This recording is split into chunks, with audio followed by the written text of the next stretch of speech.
বান্দা আমাকে বাদ দিয়ে কোথায় ঘুরছ? কোথায় ঘুরছ? আমার মতো মনিবকে বাদ দিয়ে কাকে পেয়ে গেলাম? মা গাররাকা বিরাব্বিকাল কারীম। আল্লাহ বলছে, বান্দা ইয়া আইয়ুহাল ইনসান, হে মানুষ, আমার মতো দয়ালু মেহেরবান মনিব তাকে ভুলে কে তোমাকে ধোঁকা দিল? এর চাইতে আপন কাকে পাইয়া গেলা বান্দা? যে আমি আসমান দিলাম, জমিন দিলাম, চাঁদ দিলাম, সূর্য দিলাম, আলো দিলাম, নক্ষত্র দিলাম, রোদ দিলাম, বৃষ্টি দিলাম, হাসি দিলাম, কান্না দিলাম, যে আমি চোখ দিলাম, নাক দিলাম, কান দিলাম, হাত দিলাম, পাও দিলাম, যে আমি নিঃশ্বাস প্রতিটা ফোঁটা দিলাম, খাবারের যোগ্যতা দিলাম, রিজিক দিলাম, সেই আমি একটা সিজদা পেলাম না? এত বড় ডাকাত, এত বড় স্বার্থপর, এত বড় গাদ্দার কেমনে হল? তোকে চতুষ্পদ জন্তু পর্যন্ত লানত দেয়, অভিশাপ। এটা জিন্দিগি? এটা জীবন মিয়া? ভাত কতটি খাওয়ানোর নাম জীবন? বাতের সমাধান তো নগদ, টয়লেট। কথা বলেন না? গরুর গোশতের তো সমাধান নগদ, টয়লেট। ফার্মের মুরগার সমাধান তো হয়েই গেছে, এটা তো হয়ে গেছে, যোগ বিয়োগ তো মিললেই গেছে, এগুলো তো সমাধান হয়েই গেছে। মানুষ কোথায়? ভাত, মাছ, চাল, ডাল, আর ঘুম, আর পেশাব পায়খানা, আর নিদ্রা। ও বন্ধু, এরই নাম মুসলমান? এরই নাম মানুষ? না তো।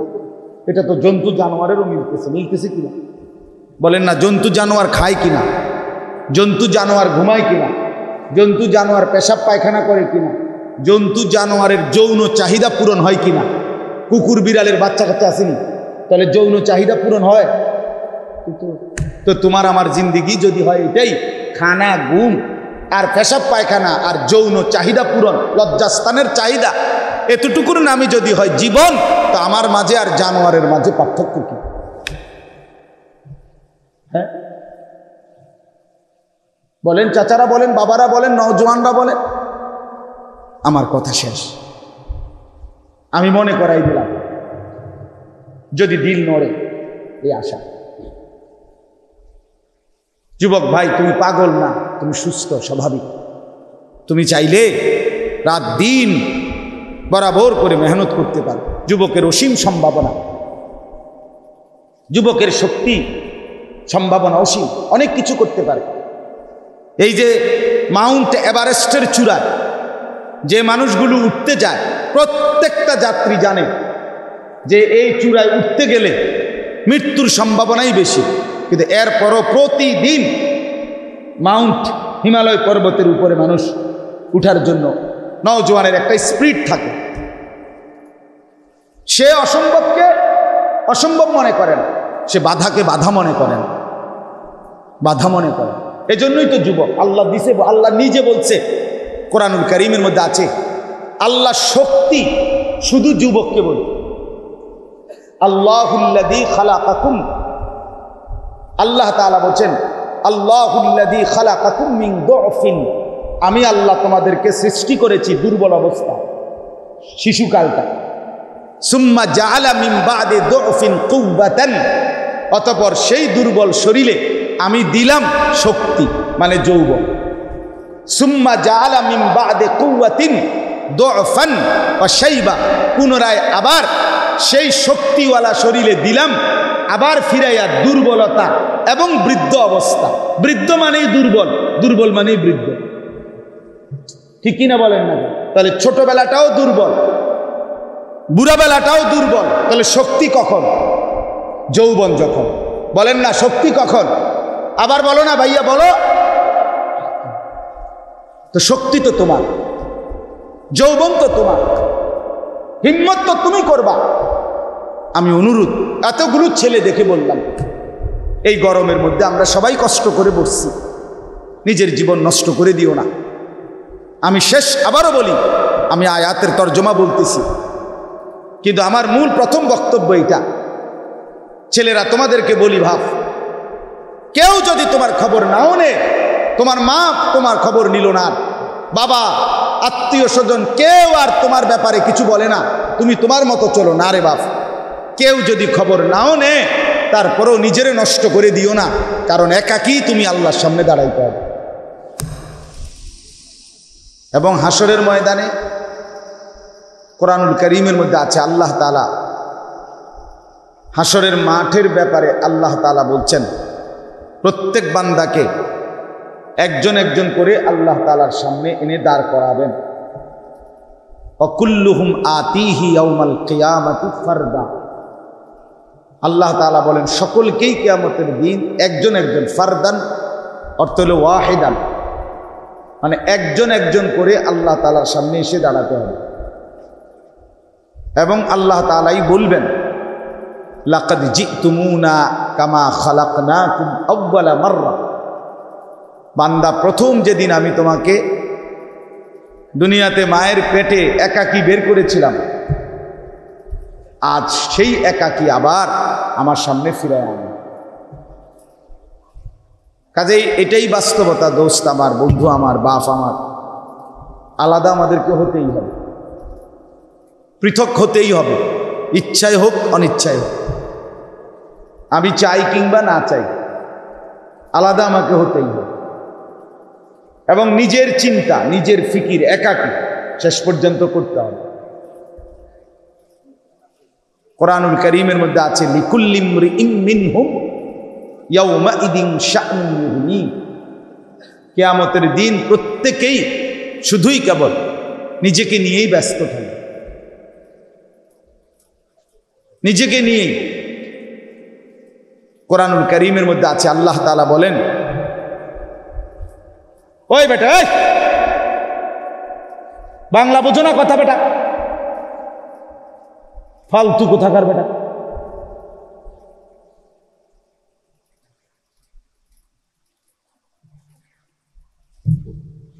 এতক্ষণ সুন্দর করে বললাম, আহাম্মক এখানে দাঁড়ায় দাঁড়ায় কথা বলতেছে।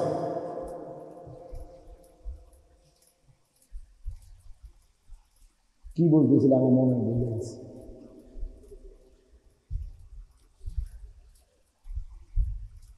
আস্তাগফিরুল্লাহ, আল্লাহুম্মা সাল্লি। আল্লাহ তাআলা বলেন সকলকেই এই আলাদা আলাদা কোরআনুল কারীমের মধ্যে আছে যখন হাসরের ময়দানে দাঁড় করানো হবে, ফালা আনসাবা বাইনাহুম ইয়াউমাইদিন ওয়ালা ইয়াতাসাআলুন। কেউ কাউকে এক বিন্দু বংশের আত্মীয়তার পরিচয় দিবেন। সরাসরি কোরআনের আয়াত ভাইয়া, ওয়ালা ইয়াতাসাআলুন, কেউ কারো ভালো মন্দ জিজ্ঞেস করবেন। একাই, সবকিছুই একা, সবটাই এক। কোরআনুল কারীমের মধ্যে আছে ইয়াওয়াদ্দুল মুজরিম, কিয়ামতের ময়দানে পাপী নাফরমান আল্লাহর অবাধ্য হাসরের ময়দানের ভয়ঙ্কর দৃশ্য দেখে সে আল্লাহকে বলবে, আল্লাহ আমার ভাই, আমার স্ত্রী, আমার সন্তান, আমার গোটা ফ্যামিলি, আমার জিন্দেগির অর্জিত সম্পদ, এমনকি ওমান ফিল আরদি জামিআন, প্রয়োজনে গোটা পৃথিবীর মানুষ সকলকেই জাহান্নামে দিয়ে দেন, তবু আমারে বাঁচাও। কসম খোদার বাস, এটা কোরআনের আয়াত। ইয়াওয়াদ্দুল মুজরিমু লাউ ইফতাদি মিন আযাবি ইয়াউমিইদিন বিবানি। সব নিয়ে নেন, তবু আমারে বাঁচায়, আমারে ছেড়ে দেন, আমারে ছেড়ে দেন। আমার গোটা ফ্যামিলি, পরিবার, আমার স্ত্রী, সন্তান, মা বাপ, এমনকি সবাই জাহান্নামে চলে যাক, তবুও আমি যেন বেঁচে যাই। সুম্মা ইউনজি, এই সবগুলো কথার অর্থ হলো বাস আমি কিন্তু একাই হইতাম। দোস্ত আমার, এই শুধু এই কথাটুকু যদি বুঝো, জিন্দেগি কাজে লাগে যে আমি কিংবা তুমি শেষ পর্যন্ত একাই। একাই হতেই হবে আমাকে, তোমাকে, আপনাকে, মুরব্বীকে, জোয়ানকে, বুড়োকে। এই জন্য আমরা যেহেতু একা হবই, কাজে এখন থেকে আল্লাহর কথা, আখেরাতের কথাটা এই জন্য আমি বলছিলাম যে একা শুনে। মনে করেন সবাই আছে কিন্তু কেউ নেই, আমি এক, আমি আমার কথা ভাবি, নিজের কথা ভাবি, নিজের কল্যাণ নিয়ে ভাবি। আমরা যে বছর দাখিল পাশ করছি 1998 সালে, আমি দাখিল পাশ করছি বিজ্ঞান বিভাগ থেকে, সায়েন্স থেকে। তো আমাদের সময়ে এসএসসি পরীক্ষার স্কুলের রেজাল্ট আগে দিত, আর আমাদের আলিয়া মাদ্রাসার রেজাল্ট দিত পরে, সরকারি মাদ্রাসা। এখন একসাথে দেয়, তো ওই সময় আলাদা হইত, পরীক্ষাও আগ পিছ হইত। তো আমি কুমিল্লা শহরে ঠাকুরপাড়া, একেবারে মেইন শহরেই আমাদের বাসা বাড়ি ছিল। আমার আব্বা কুমিল্লা শহরেই একটা মসজিদে ইমামতি করতেন, ঠাকুরপাড়া বড় মসজিদ। 43 বছর প্রায় আব্বা এক টানা ওই মসজিদের ইমাম ছিল। প্রাইমারি স্কুলের মাস্টারি করতেন ওই মসজিদের সাথেই। তো আমরা যখন দাখিল পরীক্ষা দিছি, তো আমাদের সাথে ওই এলাকার, আমাদের শহরে, আমাদের ঠাকুরপাড়া এলাকার অনেক ছেলে মেয়ে এসএসসি পরীক্ষাও দিছি স্কুলে, আমরা দিছি মাদ্রাসায়। তো এসএসসি পরীক্ষার রেজাল্ট আগে দিছে, দেওয়াতে যারা ফার্স্ট ডিভিশন, সেকেন্ড ডিভিশন পাইছে, তখন কোনো A+ ছিল না আমাদের সময়। তো ফার্স্ট ডিভিশন, সেকেন্ড ডিভিশন পাইছে, স্টার মার্কস পাইছে, স্ট্যান্ড করছে। তখন এরকম ছিল, 20 জন স্ট্যান্ড করত, আর সবগুলো 80-র উপরে পাইলে স্টার মার্কস পাইতো, আর এমনি ফার্স্ট ডিভিশন, সেকেন্ড ডিভিশন ছিল।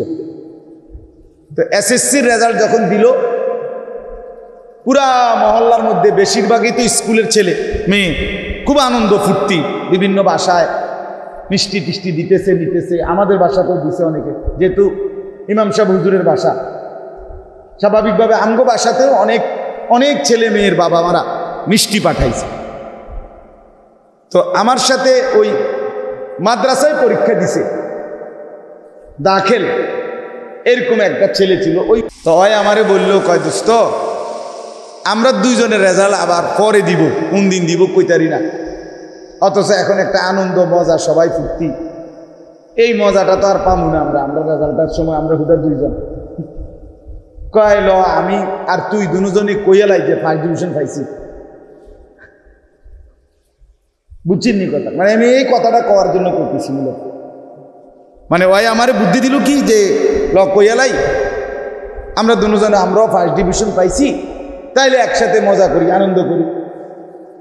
তখন আমার মনে আছে ভাইয়া, আমি ছেলেটারে বলছিলাম, না দোস্ত আমি বলবো না, তুই কইতারস, কারণ আমি ফার্স্ট ডিভিশন না, আমি ইনশাল্লাহ আশা করি আমি আরো ভালো রেজাল্ট করব, আমি আরো ভালো পরীক্ষা দিছি, আমি হুদা ফার্স্ট ডিভিশনের জন্য পরীক্ষা দিই নাই। কাজেই আমি এটা বলবো না। আমি কেন বলবো? আমারটা আমার একলাই, আমার আনন্দ আমার একাই, আমার রেজাল্ট যেদিন দেখে দিন। আলহামদুলিল্লাহ কিছুদিন পরে আমাদের রেজাল্ট দিছে, আমি সারা বাংলাদেশে 1 নম্বর হয়েছি, পুরা বাংলাদেশে সম্মিলিত মেধা তালিকায় ফার্স্ট হয়েছে, 1 নম্বর 1998 সালে। তাহলে আমি যদি এই দুষ্টের খপ্পরে পইরা, আমার বোঝানোর উদ্দেশ্য হলো এই কথাটা, মানে আমি যদি তার খপ্পরে পইরা মাসখানিক আগে বা 20 দিন আগে কইয়া লাইতাম আমি ফার্স্ট ডিভিশন পাইছি, তো আমার অবস্থাটা কি হইল বলেন? আমি এই রেজাল্টটা তখন কেমনে বলতাম? কথা বলেন না, বলতে পারতাম? এই জন্য শুধু কেবল আমি সব সময় এই কথাটা বলি, আমার অসংখ্য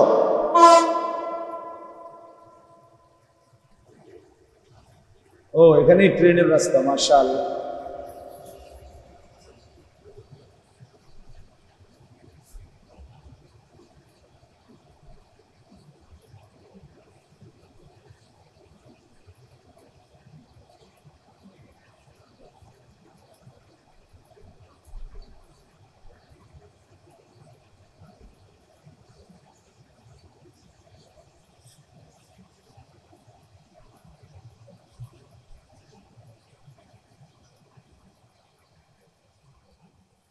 ট্রেন আমাদেরকে কি শিখায়? ট্রেন আমাদেরকে শিখায় একটা মজবুত ইঞ্জিনের সাথে মিলতে পারলে অনেকগুলো ডাব্বা পার হয়ে যায়, গন্তব্যে পৌঁছা যায়। সামনের ওই একটা ইঞ্জিনের সাথে 50টা 60টা 70টা ডাব্বা লাগা মঞ্জিলে গন্তব্যে পৌঁছে দেয়।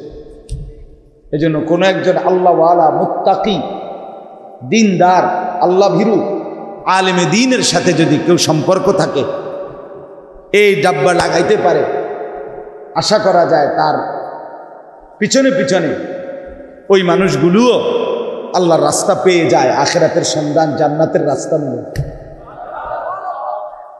এই জন্য কুরআনুল কারীমে আল্লাহ তাআলা শিখাইছেন, ইহদিনাস সিরাতাল মুস্তাকিম সিরাতাল্লাযীনা আন'আমতা আলাইহিম।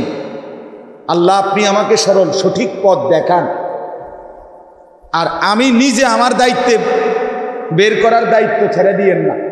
মানে সরল রাস্তা। মনে করেন 10টা বই, 10টা হাদিসের কিতাব, বাংলা কোরআন শরীফ, এগুলো আমি একজনের হাতে দিয়া বললাম, ভাই সঠিক রাস্তা এনেই আছে, মানে আমি এই বইটির ভিতরেই আছি, এনেই পাইবেন, আপনি নিজে তালাশ কইরা বুঝ কইরা ঠিক করে লন, তাইলে হায়াত শেষ হয়ে যাবে, রাত শেষ হয়ে যাবে। উনি আর এটি গুছাইয়া মিলাইয়া পারবে না। কিন্তু কোনো অভিজ্ঞ লোক যে এই রাস্তা আল্লাহর দয়ায় চিনছে, তার হাত যদি কেউ ধরে, এই রাহবার মিলে গেলে, পথ প্রদর্শক মিলে গেলে আরামসে সে গন্তব্যে পৌঁছতে পারে। এই জন্য আল্লাহ তাআলার কাছে বান্দা দোয়া করে, আল্লাহ শিখাইছে সিরাতাল্লাযীনা আন'আমতা আলাইহিম। আল্লাহ আমি যে একটা সরল পথ চাই, জান্নাতের পথ, এটা মানে হইল আমার আগে আপনি যাদেরকে পথটা দেখাইছেন এমন একজন আমারে মিলাই দেন, এমন একজন নেককার নেয়ামত প্রাপ্ত আপনার পছন্দের বান্দা আমি যেন পেয়ে যাই, আর তার পিছনে থেকে আমি যেন আপনি আল্লাহকে পেয়ে যাই। এটা সাংঘাতিক। এই যে আমরা মাহফিলে যাই প্রতিদিন, দূর দূরান্তে মাহফিলে যাই, সবই তো নতুন জায়গা, তো প্রায় সব জায়গায় বলে যাই একটা নির্দিষ্ট বড় বাজার, যেমন মনে করেন চমুনি, কুড়ি চমুনি, তো ওইখানে একজন রাহবার রাখতেন, উনি গাড়িতে উঠে এবার ঠিকই সেই পথ দেখাইয়া মাহফিলে কি আরামসে নিয়ে যায়। এই যে এখন ওই কসবার ওই মোড় থেকে মাহমুদ ভাই নিয়ে আসছেন। এই জন্য বললাম এই ট্রেন আমাদেরকে শিখায়, একটা ভালো ইঞ্জিনের সাথে ডাব্বা লাগাও, ইনশাআল্লাহ গন্তব্যে পৌঁছে যাবা। আজকে মুসলমানের সন্তানরাও, বাবারা মায়েরা সবাই মিলে কেউ ভাবে না নিজের ছেলে নিজের মেয়েকে সম্পূর্ণ তার হাতে ছেড়ে দেবে। ছেলেটা নিজের পছন্দ মতো চুল, শার্ট, গেঞ্জি, প্যান্ট, জুতা, কথাবার্তা, স্টাইল, হাঁটা চলা, খাবার, ঘুম, বন্ধু বান্ধব, সব কিছু তার নিজস্ব পছন্দ মতো নির্ধারণ করে। ফলে জীবনটা সম্পূর্ণ ছন্নছাড়া, এলোমেলো। আপনি 1 বছরের, 6 বছরের, তার 5 বছরের চলাফেরা, পোশাক আশাক, চুল, লেবাস, পোশাক, কথাবার্তা, স্টাইল আপনি দেখেন, 6 মাসের মধ্যে দেখবেন, 3 মাসের মধ্যে দেখবেন কতটা ব্যবধান। কারণ তার তো নিজস্ব কোনো পথ প্রদর্শক নাই, তার তো কোনো গাইডার নাই, সে তো কাউরে মানে না, সে তো কারো পথ ধরে চলে না। আমারে আজ থেকে 15 বছর আগে যারা দেখছে তারাও দেখছে, 20 বছর আগে যারা দেখছে তারাও আছে এখন বাইচা, তারাও দেখছে আমি পাঞ্জাবি গায়েই ছিলাম, টুপি মাথায় ছিলাম, দাড়ি টুপিওয়ালাই ছিলাম, আজও আমি এমনই আছি। কিন্তু তুমি যুবক এতভাবে বদলাইলা কেন? তুমি এই পর্যন্ত কতটা চুলের কাটিং বদলাইছো? তুমি এই পর্যন্ত কতটা প্যান্টের ডিজাইন বদলাইছো? তুমি এই পর্যন্ত কত মডেলের গেঞ্জি বদলাইছো? তোমার কেমনে দাঁড়াইলে ভালো লাগে, কেমনে শুইলে ভালো লাগে, কেমনে চুল ফিরাইলে ভালো লাগে, তুমি নিজেই তো স্থির হইতে পারলা না। হায় বদনসিব, মন্দ কপাল, তুমি নিজেই তো অস্থির। তোমার কপালে তো স্বস্তি বলতে, সুকুন, প্রশান্তি বলতে কিছু নাই। তুমি যখন যারটা দেখো তখন তোমার কাছে মনে হয় এইটা বেশি সুন্দর। এর চাইতে বড় লানত, অভিশাপ মানুষের জীবনে আর কিছু হইতে পারে না, যে স্বস্তি চলে যাওয়া, তৃপ্তি, আর্থিক প্রশান্তি যার চলে যায়। যেমন আমি স্থির, আলহামদুলিল্লাহ, আমি আজকে ফজরের নামাজ থেকে নিয়ে এশার নামাজ, এই 5 ওয়াক্ত নামাজ আমি জামাতের সাথে পড়ছি। আমি আজকে কোরআনুল কারীমের অল্প একটু পড়ছি, মাদ্রাসার খোঁজখবর নিছি। আসরের নামাজের আগে মহিলাদের জন্য এক জায়গায় বয়ান করছি, মাগরিবের নামাজের পরে পুরুষদের জন্য এক জায়গায় বয়ান করছি। এখন আবার আইসা এখানে বসছি। সারাদিনে আমি যাই করলাম, আমার এতটুকু ইয়াকিন আছে আমি আল্লাহর নাফরমানি করি নাই, তাহলে আমার দিলের মধ্যে স্থিরতা আছে, তৃপ্তি আছে। তুমি বন্ধু বলো, সারাদিনে যারা আজকে ফজর থেকে এশার নামাজ পড়ো নাই, তুমি বদনসিব, দুর্ভাগা, মন্দ কপাল, ইনসাফ করে বলো যে এইটা কোনো ভালো, সুস্থ, স্বাভাবিক মানুষের পরিচয় কি? বলো ভাইয়া, একজন ছেলে বলো। আজকের সারাদিন যারা মোবাইলে শুধু নারীর ছবি, অশ্লীল দৃশ্য, নর্তকীর নাচ গান আর জিনা ব্যভিচারের উলঙ্গ দৃশ্য, আর এই মোবাইলটাই শুধু টিপলা, এটা কি কোনো জিন্দিগি হইল?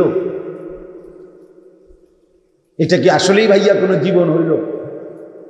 সারাদিনে একবারও যারা পেশাব করে পানি নিলা না, এতগুলো দুর্গন্ধ নিয়ে প্যান্টে, লুঙ্গিতে, ছি ছি ছি, জন্তু জানোয়ার, কুকুর বিড়ালও তো এত পেশাব নিয়া চলে না। কুকুরও তো ঠ্যাং আলগি দিয়া রাখে যাতে পেশাবের ছিটা তার গায়ে না লাগে। ছি ছি ছি ছি ছি, এতটা দুর্ভাগ্য, এতটা মন্দ, বদনসিব মুসলমানের সন্তান কেন বলে? ইনসাফের সাথে বলে। চেহারা সুরত দেখেই তো বোঝা যাচ্ছে বাপ, অসংখ্য ছেলের কপালে নামাজের সেজদা নাই। দোস্ত আমার, বন্ধু আমার, চেহারা দেখলেই বোঝা যায়, অমানুষ তো দেখলেই চিনা যায়। জন্তু জানোয়ারের মতো চেহারা তো দেখলেই চিনা যায় বন্ধু। বেনামাজির চেহারা বুঝাই যায়। যে কপালে সেজদা নাই সে তো ইবলিস, সে তো শয়তান। আল্লাহ তাআলা বলছে ইবলিস কি কারণে ইবলিস হয়েছে? মানে দুপুরে ভাত খাইতে কইছিল, এই জন্য সে ভাত খায় নাই দেখে। কথা বলেন না দোস্ত, বলো ভাইয়া, ইবলিস কি কারণে ইবলিস হয়েছিল? কি না করার কারণে? তো তুমি বলে ভাইয়া, ইনসাফের সাথে বলো, শয়তান কেন শয়তান হইল? শুধু সেজদা না করার কারণে শয়তান হয়েছে। শয়তান আল্লাহকে চিনত, শয়তান আল্লাহকে স্বীকার করতো নাকি আল্লাহকে চিনত না? আল্লাহকে স্বীকার করতো না, সেজদা করে নাই। সেজদা একটা সেজদা মাত্র।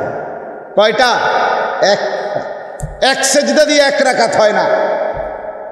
1 রাকাত নামাজের জন্য 1 সেজদা, কয় সেজদা? তাহলে একটা সেজদা মাত্র, 1 রাকাতও না, একটা সেজদা।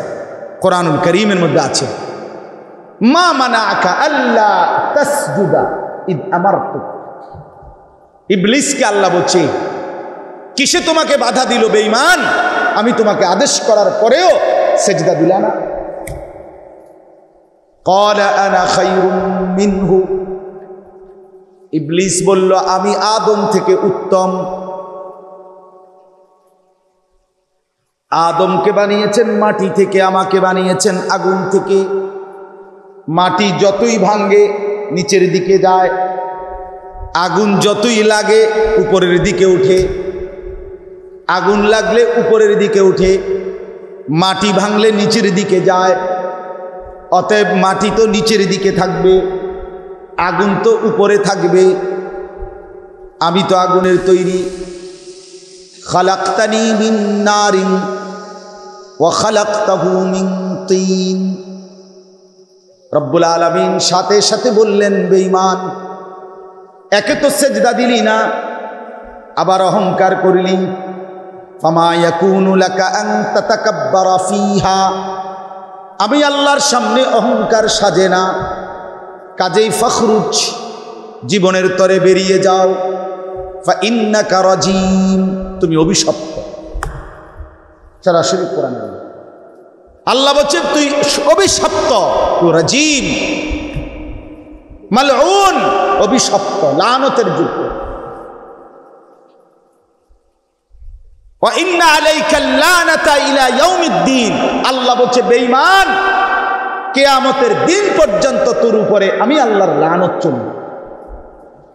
একটা সেজদা না দিলে যদি আল্লাহর এমন গুসা হয়, 5 ওয়াক্ত নামাজ আজকের একদিনে যারা পড়ো নাই, এই ছেলেরা আরেকবার ভাইবো, কোন মার ঘরে জন্ম নিছ, কোন বাবার ঘরে জন্ম নিছ। ধর্মের পরিচয় এভাবে ভুলে গেলা কেন? রক্তের বাঁধন এভাবে ছিঁড়ে ফেললা কেন? মায়ের পবিত্র দুধ, 2 বছর যে মা মুসলমান, 2টা বছর যে মা পবিত্র দুধ খাওয়াইছে, প্রতিবার বিসমিল্লাহ বলে মা দুধ খাওয়াইছে, মুসলমানের নারী সেই পবিত্র মায়ের দুধ খাইয়া এভাবে আল্লাহকে ভুলে গেল কেন? এভাবে আল্লাহকে ভুলে গেল কেন? ওই দেখেন, দেখছেন অপদার্থ কাকে বলে? আবার ব্যাটকায়, মানে আমারে কইলে কি এটা একটা খুশির বিষয়। আমারে দমন দিছি, কত সৌভাগ্য আমার। হে মোবাইলটারে ঘুরাইতে আছে, কারে বলে? আহা, মানে জিন্দিগিটা একটা প্লাস্টিক আর কি, সোজা। আর কোনো আবেগ, অনুভূতি, বুদ্ধি, বিবেচনা, লজ্জা, শালীনতা কিচ্ছু নাই। সোজা কথা, কিচ্ছু নাই। হ্যাঁ, কারাইয়া মতি না, বইয়া মতি না, টেটে মতি, নতুন লইয়া কথা, মুতে ধরছে, মুতে দিলাম। আহারে বাপ, মানুষ এত পাগল হয় না। মুসলমান তো দূরে থাক, মানুষ এত অসুস্থ, অস্বাভাবিক হয় না রে ভাইয়া। কোন কাফের বেঈমান, মুশরিক, ইউরোপ, তুমি দেখো, তাদের জীবনটাও দেখো। তারা নির্ধারিত জায়গায়, তারা রাস্তায় পেশাব করে না, তাদেরও জীবনে কিছুটা শৃঙ্খলা, ভদ্রতা আছে। আর সর্বশ্রেষ্ঠ ধর্মের অনুসারী মুসলমান হয়ে এ কেমন জিন্দিগি আমার! রাতেরও কোনো স্টেশন নাই, দিনেরও কোনো স্টেশন নাই। কেন হাসে, কেন কান্দে, কেন হাঁটে, কেন দাঁড়াইয়া আছে, কেন বসে আছে, চুলের এই দশা কেন, জামার এই দশা কেন, কি করছে, কেন করছে, কার জন্য করছে, কিচ্ছু জানে না, কিচ্ছু জানে। গন্তব্য জানা নাই, মঞ্জিল জানা নাই।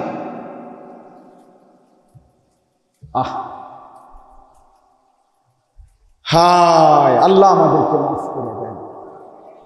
আল্লাহ তাআলা জিজ্ঞাসা করছেন কোরআনে, বান্দা আমাকে বাদ দিয়ে কোথায় ঘুরছো? কোথায় ঘুরছো? আমার মতো মনিবকে বাদ দিয়ে কাকে পেয়ে গেলাম? মা গাররাকা বিরাব্বিকাল কারীম। আল্লাহ বলছে, বান্দা, ইয়া আইয়ুহাল ইনসান, হে মানুষ, আমার মতো দয়ালু মেহেরবান মনিব তাকে ভুলে কে তোমাকে ধোঁকা দিল? এর চাইতে আপন কাকে পাইয়া গেলা বান্দা? যে আমি আসমান দিলাম, জমিন দিলাম, চাঁদ দিলাম, সূর্য দিলাম, আলো দিলাম, নক্ষত্র দিলাম, রোদ দিলাম, বৃষ্টি দিলাম, হাসি দিলাম, কান্না দিলাম, যে আমি চোখ দিলাম, নাক দিলাম, কান দিলাম, হাত দিলাম, পাও দিলাম, যে আমি নিঃশ্বাস প্রতিটা ফোঁটা দিলাম, খাবারের যোগ্যতা দিলাম, রিজিক দিলাম, সেই আমি একটা সেজদা পেলাম না। এত বড় ডাকাত, এত বড় স্বার্থপর, এত বড় গাদ্দার কেমনে হল? একটা ছেলে ভাবো ভাইয়া, একজন, এত মানুষ না হইলেও চলতো আমার। আমি ব্যক্তিগতভাবে মানুষের কাঙ্গালি করি না, সংখ্যার বিষয়টা আমার কখনোই হিসাব না। কতজন এটা আমি ভাবি না কখনো। আলহামদুলিল্লাহ, এভাবে আমার জিন্দেগি। এটা ভাবি না, আমি এই হিসাব করি না।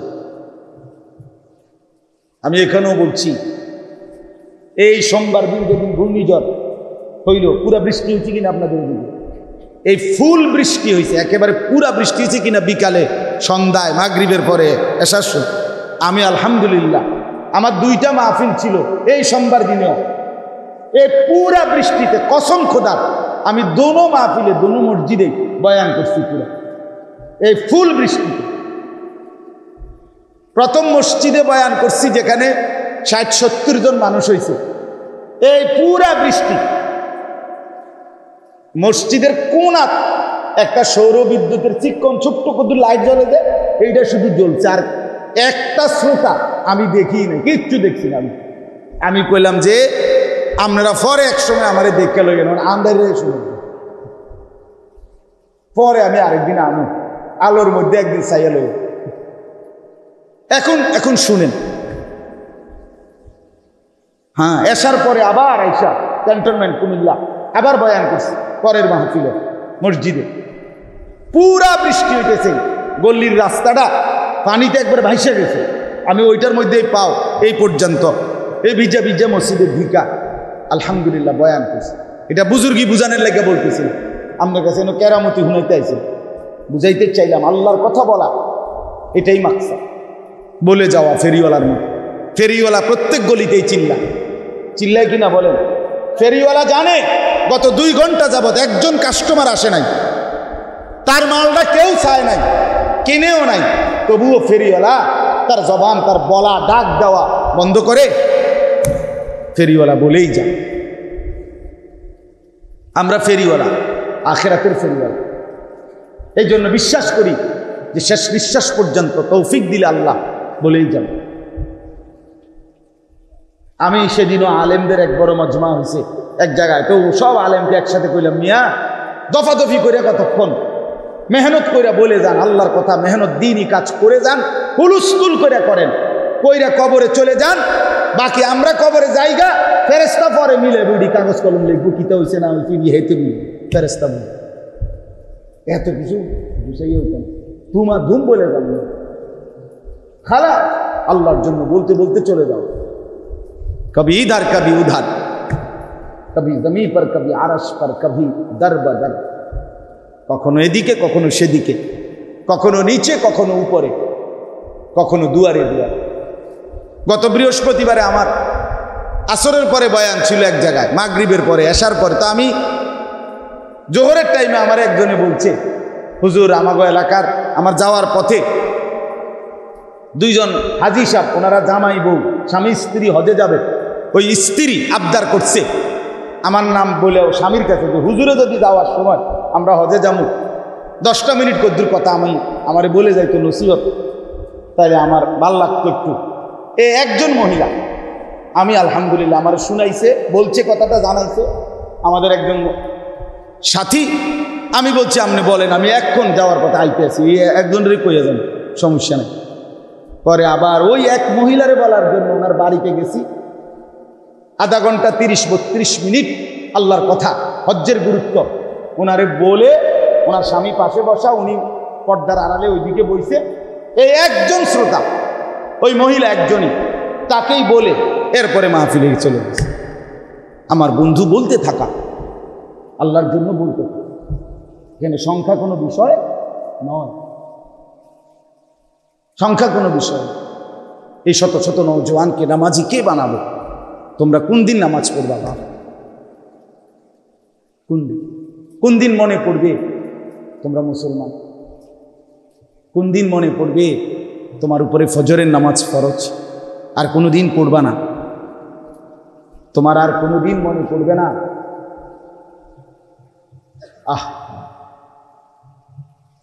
অসংখ্য ছেলে তো এখানে এমনই আছে, গত 365 দিন, এক বছরেও কারো কপালে, অসংখ্য ছেলে এখানে আছে যাদের কপালে কোনোদিন, এক বছরেও কোনোদিন ফজরের নামাজের সেজদা জোটে নাই, এমন সন্তান এখানে আছে না? সে যে মুসলমান কতদিন হয় ভুলে গেছে তার যে একজন আল্লাহ আছে, তার যে একজন নবী আছে, যিনি তার জন্য 23 বছর কেঁদেছেন, যিনি এখনো রওজা পাকে কাঁদতেছেন, সেই তিনি কি কষ্টটা পাচ্ছেন যে হায় আমার উম্মত, এই জন্য আমার তায়েফের রক্ত, এই জন্য আমার দান দান শহীদ করা খুন, এই জন্য আমি পেটে পাথর ভাঙছিলাম ক্ষুধার কষ্টে, আমার ঘরে 3 মাস চুলায় আগুন জ্বলে নাই, বিনিময়ে আমার উম্মত মুসলমান হয়ে 2 আঙ্গুলে শুধু মোবাইল টিপবা আর নারীর পিছনে ঘুরবা আর সারা রাত উলঙ্গ আর অস্থির ছবি দেখবা, এই এতটুকুর জন্য আমি এতটা কষ্ট করলাম। বলেন চাচা, ইনসাফ কি বলে? বলেন চাচা, ইনসাফ কি বলে? আমরা কিতাবে পড়ছি বাপ, আমার কথা শুনেন, আমি নিজে পড়ছি আরবি কিতাবে, উর্দু কিতাবেও পড়ছি। নবী সাল্লাল্লাহু আলাইহি ওয়াসাল্লামকে যখন তায়েফে পাথর মারছে, এই পাথরের আঘাতে আল্লাহ নবী সাল্লাল্লাহু আলাইহি ওয়াসাল্লাম যখন রক্তাক্ত হয়ে পুরা দেহ রক্তে ভাইসা গেছে, নবীজি সাল্লাল্লাহু আলাইহি ওয়াসাল্লামের সাথে ওনার পালক পুত্র যায়েদ ইবনে হারেসা তিনি ছিলেন। তিনি বলছেন, আমি নবী সাল্লাল্লাহু আলাইহি ওয়াসাল্লামের জুতা মোবারক পায়ের তালুর সাথে রক্ত এভাবে জমাট বাঁধছে, জুতাটা খুলতে পারতেছিলাম না রক্তের কারণে। তো এই নবী সাল্লাল্লাহু আলাইহি ওয়াসাল্লাম এই রক্তাক্ত দেহ নিয়ে যখন তায়েফ থেকে ফিরতেছেন, ফিরার পথে মাঝখানে একটা আঙ্গুরের বাগানে আল্লাহ নবী সাল্লাল্লাহু আলাইহি ওয়াসাল্লাম আশ্রয় নিছেন। এই আঙ্গুরের বাগানে যখন ঢুকছে, ঘটনাচক্রে ওই আঙ্গুরের বাগানটা ছিল মক্কার কাফেরদের বড় সর্দার উতবার। নবী সাল্লাল্লাহু আলাইহি ওয়াসাল্লামের বিরোধিতাকারীদের মধ্যে সবচেয়ে উল্লেখযোগ্য যে কয়জন, এর মধ্যে উতবা একজন, আবু জেহেল, আবু লাহাব, উতবা, সাইবা, এরাই ছিল মেন, এর মধ্যে হেই একজন। এই কাফেরের বাগান ছিল, সে দূর থেকে নবীজি সাল্লাল্লাহু আলাইহি সাল্লামকে দেখছে। আল্লাহ নবী সাল্লাল্লাহু আলাইহি সাল্লাম তায়েফ থেকে ফিরতে আইসা ঢুকছে বাগানে, পুরা দেহে রক্ত, পিঠটা চালনির মতো ঝাঁঝরা হয়ে গেছে। কসম খোদার বাপ, এই ছেলেরা বিশ্বাস করো এই বন্ধু, আর যদি কোনোদিন বলতে নাও পারি, এই একবারই বললাম, একবার আসতেই কষ্ট হয়। তো এই উতবা কাফের, সে কিন্তু মৃত্যু পর্যন্ত কালেমা পড়ে নাই, সে বদরের যুদ্ধের দিন মারা গেছে, বদরের যুদ্ধের মাঠে। এই উতবা সে কালেমা পড়ে নাই, তখনও কাফের ছিল, কিন্তু কাফের হওয়ার পরেও খোদার কসম এই উতবা নবী সাল্লাল্লাহু আলাইহি সাল্লামের রক্তাক্ত দেহ দেখে চিৎকার দিয়া কাঁইদা চোখের পানি ফেলে বলছিল, হায় তায়েফবাসী, তোমরা এটা কি করলে? আমার ভাতিজাকে এটা কি করলাম? আমরাও তো গত 11টা বছর, নবীজি সাল্লাল্লাহু আলাইহি সাল্লাম 11 বছরের সময়, মানে মক্কা ইসলাম প্রচারের 11তম বছর তায়েফে গেছিল। তো উতবা বলছে, তায়েফবাসী, গত 11 বছর তো আমরা ভাতিজার বিরোধিতা করছি ঠিক, এভাবে তো কোনোদিন রক্ত ঝরাইনি, তোমরা এটা কি করবে? এক কাফের কাঁইদা দিছে, এক কাফের চোখে পানি ঝরছে। নবী সাল্লাল্লাহু আলাইহি সাল্লামের তায়েফের রক্ত দেখে আজ উম্মত মুসলমান, তার কলিজার ভিতরে একটু কোনো পরিবর্তন ভাবনা নেই। সে কোনোদিন জিজ্ঞাসাও করে না, গত 6 বছর ধরে 12 বছর ধরে চুল কাটতেছে, কোনোদিন একবারও জিজ্ঞাসা করলো না আমার সেই প্রিয় নবী সাল্লাল্লাহু আলাইহি সাল্লাম তিনি কিভাবে চুল কাটতেন। একবারও কি জিজ্ঞাসা করার দরকার ছিল না? গত 10 বছর ধরে কত জামা, কত প্যান্ট, কত কিছু বদলাইলা ভাইয়া, একবারও কি মনে পড়লো না আমার রাসূল সাল্লাল্লাহু আলাইহি সাল্লাম কি পড়তেন? গত 10 বছর ধরে ডাইনিং টেবিলে বসে খানা খাইতেছেন, চেয়ার টেবিলে বসে একবারও কি মনে পড়লো না আমার নবী সাল্লাল্লাহু আলাইহি ওয়াসাল্লাম তিনি কিভাবে খাইতেন? আর কি কোনোদিন মনে পড়বেও না? প্রতিদিন ব্রাশ করতে ভুল হলো না, মিসওয়াক করার কথা কি কখনো মনে পড়লো না? নবী সাল্লাল্লাহু আলাইহি ওয়াসাল্লাম যেদিন ইন্তেকাল করেছেন, পৃথিবী থেকে বিদায় নিয়েছেন, কসম খোদার বাপ, বুখারী শরীফের হাদিস, আল্লাহ নবী সাল্লাল্লাহু আলাইহি ওয়াসাল্লাম শেষ মিসওয়াক করতে করতে ইন্তেকাল করেন।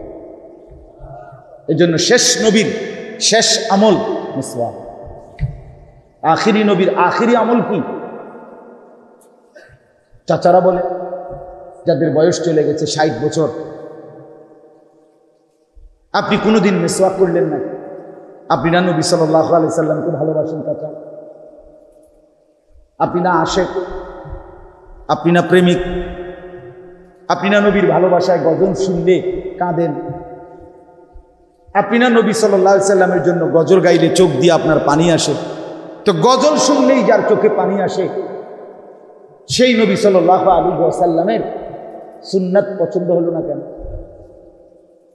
যেই নবী সাল্লাল্লাহু আলাইহি ওয়াসাল্লাম মৃত্যু পর্যন্ত কোনোদিন দুর্গন্ধ পছন্দ করতেন না, নবী সাল্লাল্লাহু আলাইহি ওয়াসাল্লাম পেঁয়াজের দুর্গন্ধ, কাঁচা রসুনের গন্ধ, ঘামের গন্ধ সহ্য করতেন না, কষ্ট পাইতেন। নবী সাল্লাল্লাহু আলাইহি সাল্লামের দেহ মুবারক থেকে 24 ঘন্টা মেশক আম্বরের ঘ্রাণ বের হইত। তিনি হাঁটলে পরে মানুষ বুঝতো এখান দিয়েই মুহাম্মদ আরবি গেছে। যিনি এত সুগন্ধিযুক্ত ছিলেন, যিনি কখনোই দুর্গন্ধ পছন্দ করতেন না, চাচা আমারে মাফ করে দিয়েন, আমি আপনাদের কাছে বিনীত অনুরোধ করি, আপনি ইনসাফের সাথে বলেন, যেই নবী কোনোদিন দুর্গন্ধ পছন্দ করে নাই, সেই আপনি 60 বছর 50 বছরও আজও বিড়ি সিগারেট খান, বিড়ি খান, এই দুর্গন্ধ নিয়ে আপনি রাসূলুল্লাহ সাল্লাল্লাহু আলাইহি সাল্লামের সামনে সুপারিশের জন্য কেমনে দাঁড়াইবেন? হ্যাঁ, বুড়া হয়ে গেছেন, এখনো চা দোকানে বসে রঙিন টেলিভিশনে বইয়া বইয়া নর্তকীর নাচ, সিনেমা, নাটক দেখেন। আপনার কি লজ্জা শরম আর হবে না চাচা? আপনার হায়া আসবে না? বুড়া হয়ে গেছেন, এখনো কথা বললে গালিগালাজ ছাড়া কথা বলতে পারেন না। আপনার আখিরাত নাই? আপনার কবর নাই? আপনি মরতেন না তাইলে? আজও সুদের টাকা, এখনো কিস্তি, এখনো সুদ। ওহো, হায় মুসলমান, এভাবে কেন আল্লাহকে ভুলে গেলাম? কি অপরাধ ছিল? মালিক আমাদের কাছে কি অপরাধ করছে? নাউজুবিল্লাহ। বলে যুবক ছেলেরা, বলো ভাইয়া, এখন দাঁড়াও না ভাইয়া, এখন বলো, তোমরা যারা নামাজ পড়ো না, কি অপরাধে বাপ? আমার সাথে রাগ করে না, মা বাবার লগেনই রাগ করে নামাজ পড়ো না, কার সাথে অভিমান করলাম? দলো, হায় আল্লাহ। রাসূলুল্লাহ সাল্লাল্লাহু আলাইহি ওয়াসাল্লাম সরাসরি হাদিসে বলছে, যে ফজরের নামাজ পড়ে না সে খবিস। একেবারে স্পষ্ট হবে, সে খবিস। খবিস খবিস খবিস। আর খবিস বাথরুমে থাকে, পায়খানায় যেটা থাকে, যেটা পায়খানার ভিতরে, এটাকে কয় খবিস। প্রমাণ কি? নবী সাল্লাল্লাহু আলাইহি সাল্লাম পায়খানা বাথরুমে ঢুকতে কি করতেন? আমনে কোন, আমনে কোন, আমনে কোন, হেদিকে সাইয়া কোন, কোন কি কইতেন? হ্যাঁ, অর্থ কি বলেন? আল্লাহ খবিস থেকে কি চাই? আশ্রয় চাই। তাহলে বাথরুমের ভিতরে কে? খবিস বেটা, খবিস বেটা, তুই বেটা খবিস। যার কপালে ফজরের নামাজের সেজদা নাই বেটা খবিস। এমন নির্লজ্জ হাসে কেমনে বেটা, এমন বেহায়া। আমি তো এক কিতাবে পড়ছি, শুকর, শুকর সকালবেলা চোখ যখন মেলে তখন সে একটু একটু করে চোখ খোলে, কুদ্দুর কুদ্দুর করে, মানে পুরা চোখ একসাথে মেলে না। বুজুর্গানে দিন বলে শুকর সকালবেলা ঘুম থেকে প্রথম জেগে একটু একটু করে চোখ খোলে, পুরা চোখ মেলে না, আল্লাহকে বলে আল্লাহ চোখ মেলে যেন আমি কোনো বেনামাজি না ফরমান না দেখি। তোকে শুকর ঘৃণা করে বেটা, তোকে চতুষ্পদ জন্তু পর্যন্ত লানত দেয়, অভিশাপ। এটা জিন্দিগি, এটা জীবন মিয়া। ভাত কতটি খাওয়ানোর নাম জীবন? বাতের সমাধান তো নগদ, টয়লেট। কথা বলেন না। গরুর গোস্তের তো সমাধান নগদ, টয়লেট। ফার্মের মূর্খের সমাধান তো হয়েই গেছে, এটা তো হয়ে গেছে, যোগ বিয়োগ তো মিললেই গেছে, এগুলো তো সমাধান হয়েই গেছে। মানুষ কোথায়? ভাত মাছ চাল ডাল আর ঘুম আর পেশাব পায়খানা আর নিদ্রা। ও বন্ধু, এরই নাম মুসলমান? এরই নাম মানুষ? না তো, এটা তো জন্তু জানোয়ারেরও মিলতেছে। মিলতেছে কিনা বলেন না? জন্তু জানোয়ার খায় কিনা? জন্তু জানোয়ার ঘুমায় কিনা? জন্তু জানোয়ার পেশাব পায়খানা করে কিনা? জন্তু জানোয়ারের যৌন চাহিদা পূরণ হয় কিনা? কুকুর বিড়ালের বাচ্চা কাচ্চা আসেনি, তাহলে যৌন চাহিদা পূরণ হয়? তো তোমার আমার জিন্দিগি যদি হয় এটাই, খানা ঘুম আর পেশাব পায়খানা আর যৌন চাহিদা পূরণ, লজ্জাস্থানের চাহিদা, এতটুকুর নামই যদি হয় জীবন, তো আমার মাঝে আর জানোয়ারের মাঝে পার্থক্য কি? হ্যাঁ বলেন, চাচারা বলেন, বাবারা বলেন, নওজোয়ানরা বলেন। আমার কথা শেষ। আমি মনে করাই দিলাম, যদি দিল নড়ে এই আশা। যুবক ভাই, তুমি পাগল না, তুমি সুস্থ স্বাভাবিক। তুমি চাইলে রাত দিন বরাবর করে মেহনত করতে পারো। যুবকের অসীম সম্ভাবনা, যুবকের শক্তি সম্ভাবনা অসীম, অনেক কিছু করতে পারে। এই যে মাউন্ট এভারেস্টের চূড়ায় যে মানুষগুলো উঠতে যায়, প্রত্যেকটা যাত্রী জানে যে এই চূড়ায় উঠতে গেলে মৃত্যুর সম্ভাবনাই বেশি, কিন্তু এরপরও প্রতিদিন মাউন্ট হিমালয় পর্বতের উপরে মানুষ উঠার জন্য নওজোয়ানের একটা স্পিরিট থাকে। সে অসম্ভবকে অসম্ভব মনে করেন, সে বাধাকে বাধা মনে করেন, বাধা মনে করেন। এজন্যই তো যুবক আল্লাহ দিছে। আল্লাহ নিজে বলছে কোরআনুল কারীমের মধ্যে আছে, আল্লাহ শক্তি শুধু যুবককে বলে। আল্লাহুল্লাযী খালাকাকুম, আল্লাহ তাআলা বলেন আল্লাহুল্লাযী খালাকাকুম মিন দুফিন, আমি আল্লাহ তোমাদেরকে সৃষ্টি করেছি দুর্বল অবস্থা, শিশুকালটা। সুম্মা জাআলা মিন বাদি দুফিন কুওয়াতান, অতঃপর সেই দুর্বল শরীরে আমি দিলাম শক্তি, মানে যৌবন। সুম্মা জাআলা মিন বাদি কুওয়াতিন দুফান ওয়া শাইবা, পুনরায় আবার সেই শক্তিওয়ালা শরীরে দিলাম আবার ফিরাইয়া দুর্বলতা এবং বৃদ্ধ অবস্থা। বৃদ্ধ মানেই দুর্বল, দুর্বল মানেই বৃদ্ধ, ঠিক কিনা বলেন না? তাহলে ছোটবেলাটাও দুর্বল, বুড়াবেলাটাও দুর্বল, তাহলে শক্তি কখন? যৌবন যখন। বলেন না শক্তি কখন? আবার বলো না ভাইয়া, বলো তো। শক্তি তো তোমার, যৌবন তো তোমার, হিম্মত তো তুমি করবা।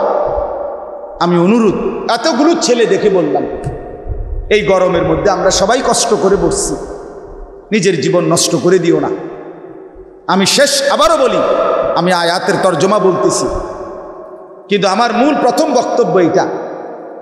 ছেলেরা, তোমাদেরকে বলি, ভাব, কেউ যদি তোমার খবর নাও নেয়, তোমার মা তোমার খবর নিল না, বাবা আত্মীয় স্বজন কেউ আর তোমার ব্যাপারে কিছু বলে না, তুমি তোমার মতো চলো না রে বাপ। কেউ যদি খবর নাও নেয়, তারপরেও নিজেরে নষ্ট করে দিও না, কারণ একাকী তুমি আল্লাহর সামনে দাঁড়াইতে হবে। তোমার বুঝ তুমিই দিতে হবে, আমার হিসাব আমিই দিতে হবে। হ্যাঁ, হযরতে আসিয়া উনি প্রমাণ করে দেখাইছে পৃথিবীকে যে দেখো, আমার স্বামী পৃথিবীর সবচেয়ে বড় কাফের ছিল, খোদা দাবিদার ফেরাউন ছিল, আমি এত বড় বেঈমানের ঘরে থাইকাও আমি শেষ মিনিট পর্যন্ত আমার ঈমান ঠিক রেখা কবরে গেছি। ইব্রাহিম আলাইহিস সালাম প্রমাণ করে দেখাইছে, আমি প্রমাণ করে দিলাম আমার বাবা ছিল মূর্তি পূজক না, বরং মূর্তি বানাইয়া বিক্রি করত। আমি তার ঘরে থেকেও ছেলে। আমার বাপ বেঈমান ছিল, কিন্তু আমি শেষ মিনিট পর্যন্ত আমার ঈমান ঠিক রাখি। অতএব কারো জন্য কেউ আটকাবে না, কেউ আটকাবে না, কেউ কারো জন্য থেমে যাবে না। তোমরাও তোমাদের ঘরে ফিরবা, আমরাও আমাদের ঘরে ফিরে যাব ইনশাআল্লাহ। সবাই সবার থেকে আলাদা হয়ে যাব এখনই, কিন্তু যাওয়ার আগে সবাই মিলে ভাবি কেন নামাজ পড়ব না। রাসূলুল্লাহ সাল্লাল্লাহু আলাইহি ওয়াসাল্লাম পৃথিবী থেকে বিদায় নেওয়ার শেষ কথা নবীজির জবান দিয়ে বলছে, আসসালাম উম্মত, আমি যাচ্ছি, তবে মনে রাখো নামাজ ঠিক রাখো। এইটা হাদিস আছে। নবীজি সাল্লাল্লাহু আলাইহি সাল্লামের শেষ আমল ছিল মেসওয়াক, আর শেষ জবানের কথা ছিল কি? নামাজ। মানে দুটোটা কিন্তু মিল আছে। মেসওয়াক মানে অজু, অজু করবে, আর নামাজ জবানে বলে গেছে নামাজ, হাতে রেখে গেছে মেসওয়াক, বুঝাই দিয়া গেছে অজু নামাজ। এটা আমার উম্মতের বৈশিষ্ট্য।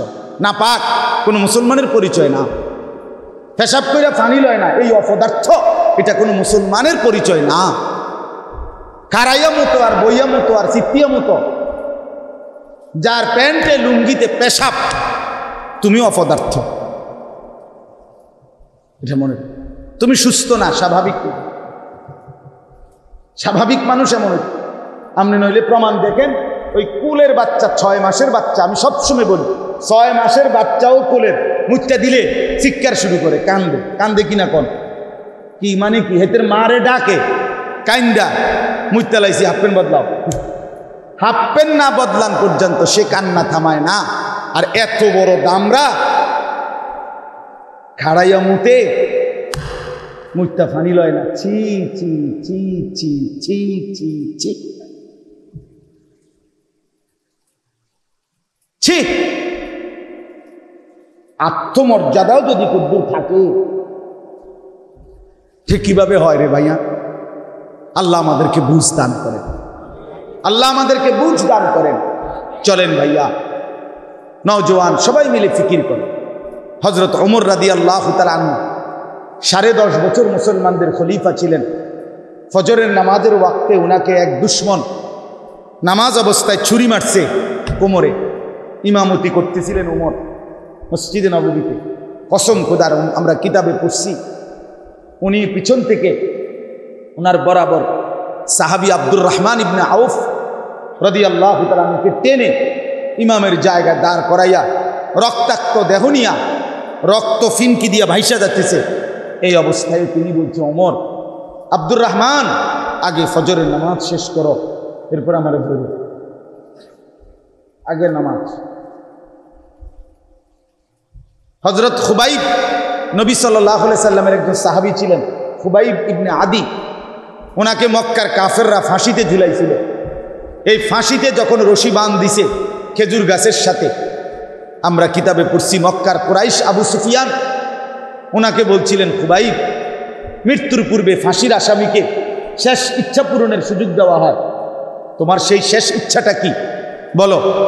হযরতে খুবাইব রাদিয়াল্লাহু তাআলা বলছেন, আমারে শুধু 2 রাকাত নামাজ পড়বার সুযোগ দাও। তা আবার রশি খুলে দিছে।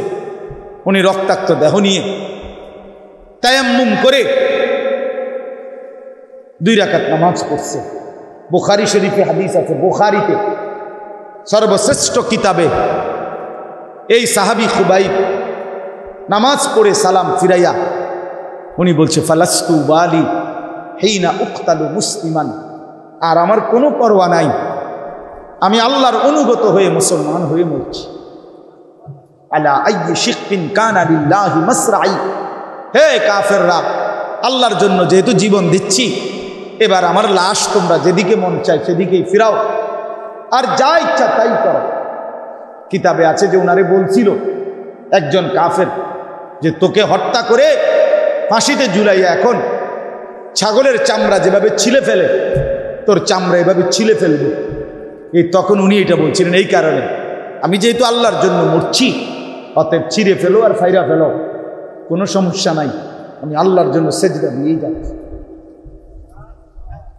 ইমামে হুসাইন রাদিয়াল্লাহু তাআলা আনহু কারবালার প্রান্তরে ৭১ জন আহলে বাইত শহীদ হওয়ার পরে উনি যখন একা ময়দানে সর্বশেষ কারবালার প্রান্তরে যুদ্ধ করছেন কিনা, উনি কথা বলেন না কেন, একা একা দুশ্মনের বিরুদ্ধে তখন তিনি একাই ছিলেন।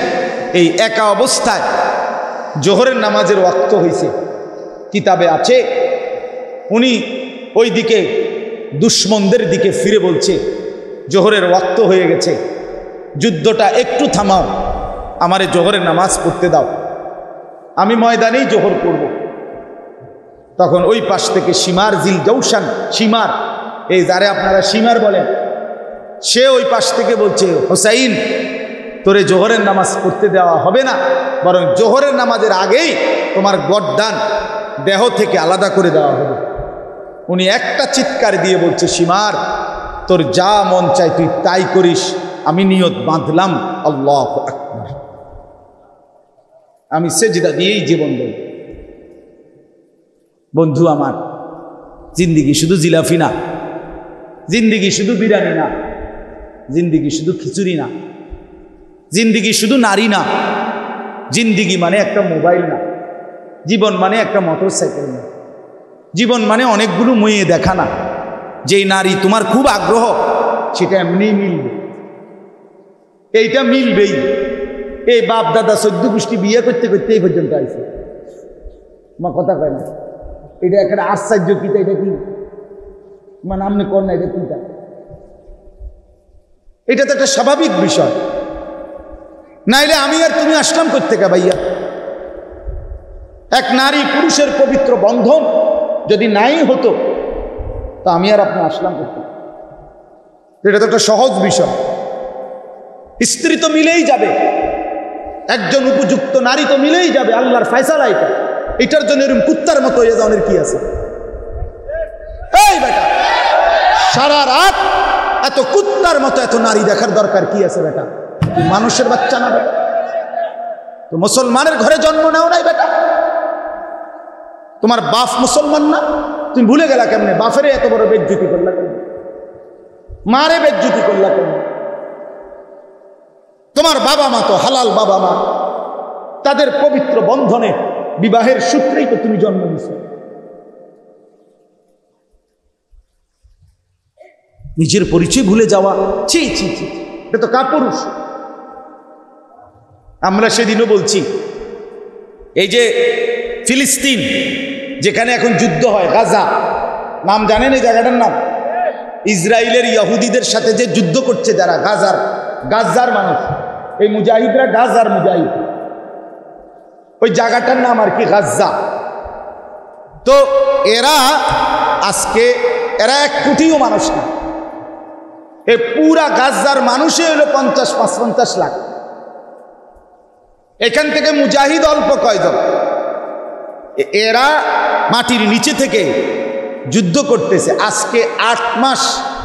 সেই অক্টোবর, 7ই অক্টোবর হামলা হলো না, তো অক্টোবর, নভেম্বর, ডিসেম্বর, জানুয়ারি, ফেব্রুয়ারি, মার্চ, এপ্রিল, মে, আজকে 8 মাস গোটা ইউরোপ, এই ইউরোপ আমেরিকা তাদের সর্বোচ্চ সহযোগিতা দিছে ইসরায়েলকে। ইসরায়েল পৃথিবীর একটা পরাশক্তি, সুপার পাওয়ার। ইসরায়েল পারমাণবিক শক্তির অধিকারী। ইসরায়েলের জনগণ যতজন, যুদ্ধও ততজন। এটা জানেন? মানে ওই দেশ এমন একটি দেশ তাদের ইহুদিদের, যেখানে নারী পুরুষ জনগণ যতজন, যুদ্ধও ততজন। অর্থাৎ ওইখানে এনআইডি কার্ড, আমাদের যে আইডি কার্ড, যে ভোটার আইডি কার্ডের মতো, এই এনআইডি কার্ড পাইতে হইলে যুদ্ধের প্রশিক্ষণ ছেলে মেয়ে নারী পুরুষ উভয়ের জন্য বাধ্যতামূলক। প্রশিক্ষণ ছাড়া কার্ড দেয় না। এই জন্য যতজন মানুষ ততজনই যুদ্ধ। এত কিছুর পরেও আজকে 8 মাস একটানা যুদ্ধ করে এই গাজার মুসলমান, সাধারণ মুসলমান কিংবা মুজাহিদ, কারো এক বিন্দু ঘাড় নোয়াই করে না। একটা মানুষ এই পর্যন্ত, আপনারা মোবাইলে খুঁজে দেখেন, একজন মুসলমান এই পর্যন্ত বলে নাই যে আমি আত্মসমর্পণ করলাম। করছে কেন? প্রশ্ন হইল কেন এমন হইল? এরা মূল কারণ হইল আমরা নির্ভরযোগ্য সূত্রে জানি, ওইখানকার মা, যেই মা তার সন্তানকে প্রসব করে, খোদার কসম, মা তার বাচ্চার কানে কানে বলে, এই সন্তান প্রসব হওয়ার পরে বলে, আমি তোকে প্রসবই করেছি, ওলিদতুকা, তোকে জন্ম দিয়েছি, সন্তান প্রসব করেছি ফিলিস্তিনের আজাদির জন্য।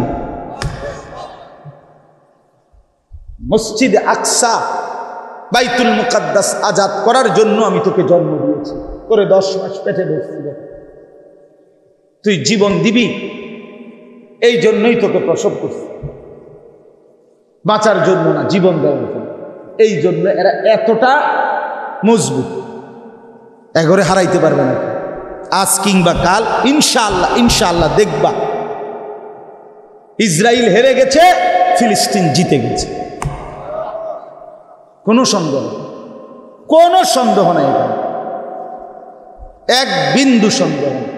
এই জন্য ভাইয়া, এখনকার একটা গুরুত্বপূর্ণ কথা হইল, এখনকার মানুষের সবার, একবারে গ্রামের মানুষেরও ফিকির সারা বিশ্বব্যাপী।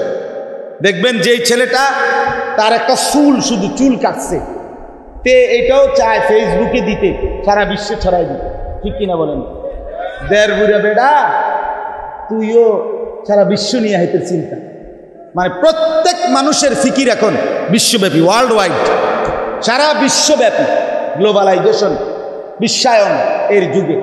অর্থাৎ আগামীর সময়টা আমাদের এই বাংলাদেশের এই 2-3টা দল লইয়া ধাক্কা ধাক্কিটা থাকতো না, এটি কোনো বিষয় না।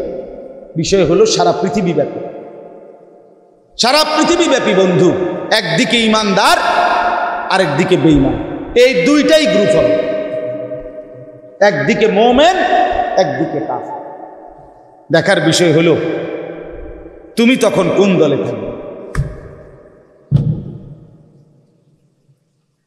হ্যাঁ, এই চুল, এই বেনামাজি জিন্দিগি, এই নারীর অশ্লীল দৃশ্য, নাপাক শরীর, এইটা তোমার এই ইমানদারের দলে ভিড়াইবে না।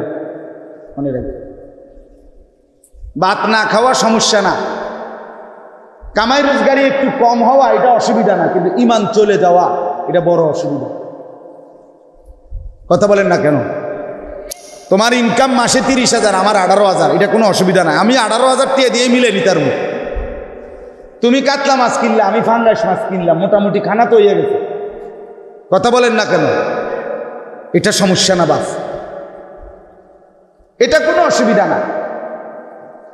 কেউ সিঙ্গারের ফ্রিজ কিনছে, কেউ ওয়ালটনেরটা কিনে সারাই গেছে, সেরে গেছে। মানে দামের ব্যবধানে কম বেশি করা যায়, কিন্তু ইমান, ইমান, ইমান সবচেয়ে বড় সম্পদ। এজন্য বাবাদেরকে বলি নিজেদের জীবনেরও কদর করেন, ছেলেদেরকে বলি তোমরাও নিজের জীবনের কদর করো। আল্লাহ আমাদের সবাইকে বুঝ দান করে।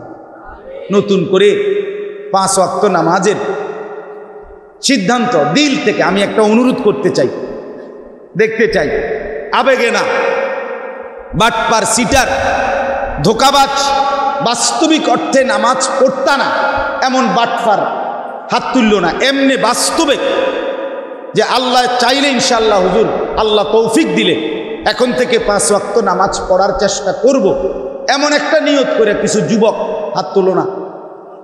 না না, সিটারি করে তুলো না বাপ, আল্লাহ দোহাই বললাম, ক্ষতি হবে। আমি বললাম ক্ষতি হবে, কিন্তু মনে রাখো আজ কিংবা কাল আমি আল্লাহর ঘরে যাব। আগামী বুধবার আমার ফ্লাইট, ইনশাআল্লাহ হজ্জের ফ্লাইট। আমি হজের আগ মুহূর্তে বলে গেলাম, সিটারি করে হাত তুলল না। তোমার মতো 2-4 জন নাফরমান নামাজ না পড়লে আল্লাহর কিচ্ছু হবে না, ইসলামেরও কিচ্ছু হবে না, ঠিক কি না বলেন? ইসলাম থাকবেই, তুমি থাকতা না। আল্লাহ আমাদেরকে তৌফিক দান করে।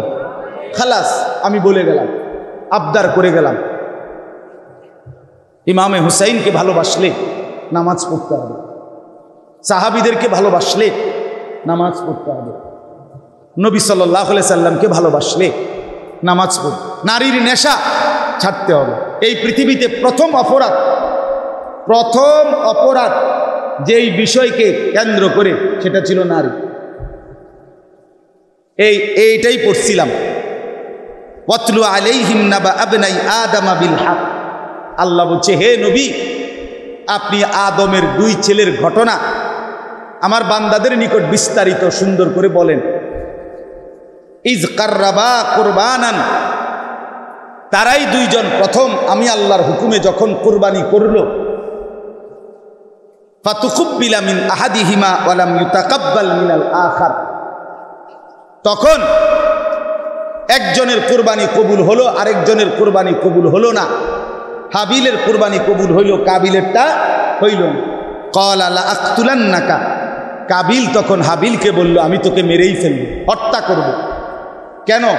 নারী আমার চাই, আমি যারে বিয়ে করতে চাইছি আমি তারই বিয়ে করব। যে আল্লাহ নিষেধ করছে না, আমি আল্লাহর হুকুম মানি।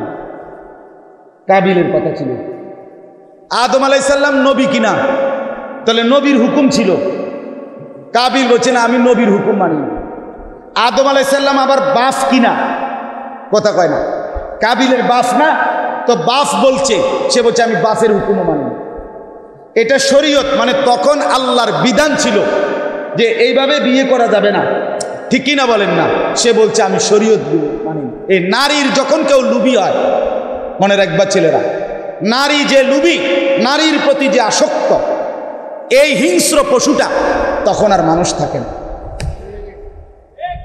তার এক কথা তখন যে আমি আল্লাহ মানি না, নবী মানি না, বাপ মানি না, শরীয়ত মানি। এই যে কাবিল বুঝেছে, কাবিল 3 জিনিস 4 জিনিস অস্বীকার করছে। 1 আল্লাহর হুকুম, 2 নবীর হুকুম, 3 বাপের হুকুম, 4 শরীয়ত। সে বলছে আমি মানি, আমার বেডি দরকার, আমার নারী দরকার। এই যে আজকের যুবকগুলো নষ্ট হয়ে যাচ্ছে শুধু এই কারণে। ক্ষেত্রের কথা হলো আমি বেডি দেখুন, সারা রাত দেখুন, আপনার সমস্যা না? আমার কোনো সমস্যা নাই বাপ, বিশ্বাস করো, হাত দিয়ে ধরবে, আমার কোনো অসুবিধা নেই। তোমার শরীর শেষ, যৌবন শেষ। হ্যাঁ, হারবাল কোম্পানির ওষুধ আর ধরে না। ওই যে লাল পোস্টার দেখেন না, যেন দিয়ে লাগায়, 30টা লাগায়। ঘটনা কিটা বুঝেন না? হ্যাঁ, আর তখন আর হারবালে আর ধরে না। আমরা জানি, আমরা তো জানি, আপনি জান, তোমরা জানো না, আমরা তো জানি। অসংখ্য যুবক আমাদের কাছে তো দোয়া চায়, কাগজে লিখে অনেক কিছু জানা, মোবাইলে মেসেজ দিয়ে অনেক কিছু জানা। আমার তো বড় মোবাইল পায় না, খুঁজে এলে সুবিধা দেয়। হ্যাঁ, আমি তো জানি কত যুবকের কান্না শুনি তো। জীবনটা শেষ করে দিছে, যৌবনটা শেষ, নিজের হাতের অপব্যবহার করে নিজের যৌবন নিজের হাতে নষ্ট করে দিছে। আহা আহা, আজ হতাশার মধ্যে দুনিয়াও ডুবে গেছে।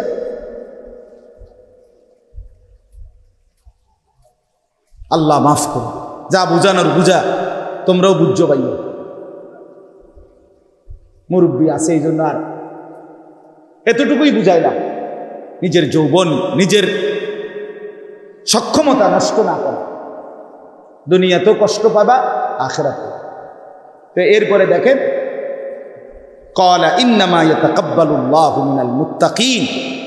হাবিল তখন একটাই কথা বলছে কাবিলকে, ভাই শোনো, তুমি আমারে মেরে ফেলো, কোনো অসুবিধা নেই, তবে এটা মনে রাখো, যুগে যুগে আল্লাহ তাআলা কোরবানি ইবাদত তারই কবুল করবে, তাকওয়া থাকবে যার, আল্লাহকে ভয় করবে যে, গুনাহ থেকে বেঁচে থাকবে যে, মুত্তাকি হবে যে, আল্লাহ তার কোরবানি, তার ইবাদত, তার বন্দেগী কবুল করবে।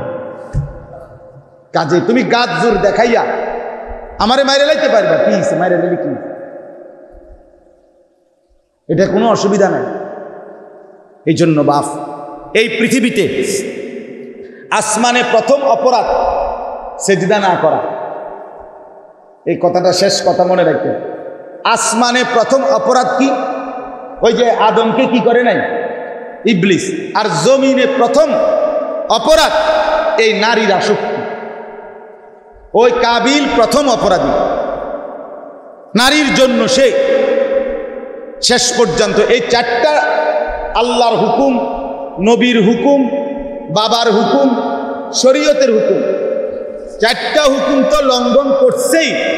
এমনকি শেষ পর্যন্ত আপন ভাইকে নারীর জন্য মেরে ফেলছি কিনা, কথা বলেন না কেন, মারছি কিনা? কোরআন শরীফে আছে, রাত হয়ে গেছে দেখে বলতে চাচ্ছি না। এক কাক, কাউয়া, তারে শরম দিছে, কাক শরম দিছে শেষ পর্যন্ত কাবিলকে। কাকে শিখাইছে যে এই ভাইকে সে কিভাবে পুঁতা ফেলবে, মাটিতে কবর দিবে, কাকে আইসা দেখাই দিছে। এই মানুষ যখন নারী লোভী হয়, সামান্যতম সেন্স, বুদ্ধি, বিবেচনা তার আর থাকে না। তার ভিতরে কোনো বাবা মা, বংশ, ধর্মের ইজ্জত কিচ্ছু থাকে না, সেটাতেই মজা। এই জন্য প্রিয় বন্ধু আমার, বাপ আমার, নারীর আসক্তি থেকে নিজেকে বাঁচাও।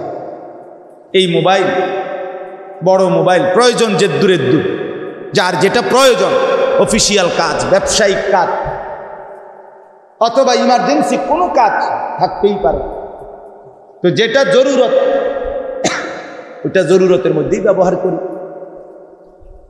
যেটা প্রয়োজন নাই সেটা কেন নষ্ট করা নিজের জীবন?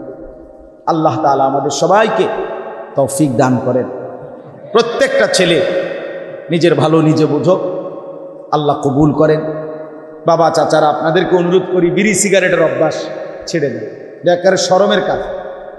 চা দোকানের আড্ডা বন্ধ করে দেন। তসবিহ পড়েন, তসবিহ, চাচা তসবিহ পড়েন, নিয়মিত তসবিহ পড়েন, সকাল সন্ধ্যা তসবিহ পড়েন, সময়টা কাজে লাগান। আল্লাহ তাআলা তৌফিক দেন। পর্দার আড়ালের মা বোন যারা শুনতেছিলেন, আপনাদেরকে বলি, বোনেরা, মায়েরা, নিজের ইজ্জত, নিজের লজ্জা, নিজের পর্দা, নিজের সতীত্বের কদর করে। যে নারীর পর্দা নাই তার কিছুই নাই, যে নারীর ইজ্জত নাই তার কিছুই নাই, সে আর নারী না, তার আর কিছুই থাকে না। এই জন্য মা বোনদের কাছে অনুরোধ, নিজেরা ইজ্জত, পর্দা, সতীত্বের কদর করেন। ছেলেদেরকেও বলি, বাবা সাইডে কাটা, পিছনে কাটা, এরকম চুল বড়, এ তো সরাসরি মুশরিকের চুল, সরাসরি বেঈমানের চুল, সরাসরি কাফেরের চুল, এক বিন্দু সন্দেহ নাই, এগুলো কাফেরের চুল। কোন মুসলমান তার প্রথম লেবাসের প্রথম চিহ্ন কাফেরের চিহ্ন ধারণ করতে পারে না, যার রক্তে ইসলাম আছে। অতএব এই চুল কাইটা স্বাভাবিকভাবে চতুর্দিকে সমান চুল রাখো, এরকম একদিকে একবারে কামাইয়া, আরেক এদিকে কামাইয়া, শুধু মাঝখানে পাখির বাসার মতো এই চুল। এটা তো বাপ চাচারা যদি কইতেন, আপনারাও তো কন্যা চাচারা, আগে তো গ্রামে গঞ্জে চাচা সব জায়গায় এটাই নিয়ম আছিল। গ্রামে আকাম কাকাম কুকামে ধরা খাইলে এরকম বিভিন্ন খান দিয়ে চুল কাটটা ছেড়ে দিত। কথা কন না কেন চাচা? তো এইটি কইতারেন না, আমনে গো ফুলাই নেব, এটা তো ধরা খাই না মানুষের ছবি। হ্যাঁ হ্যাঁ, এটাই তো ছিল। আপনি জিজ্ঞাসা করেন, যে কোনো মুরব্বীরে জিজ্ঞাসা করেন, চাচা বলেন না কেন, আগে এটা ছিল না নিয়ম? গ্রামে আকাম কুকামে ধরা খাইলে চুল কাটতে দিত না, ছাড়িয়ে মারি দেয়া। তো তুমি যে যাই না বুঝা এই কাম করলে, আস্তাগফিরুল্লাহ, আস্তাগফিরুল্লাহ। আল্লাহ তাআলা আমাদেরকে মাফ করে দেন, বুঝ দান করেন।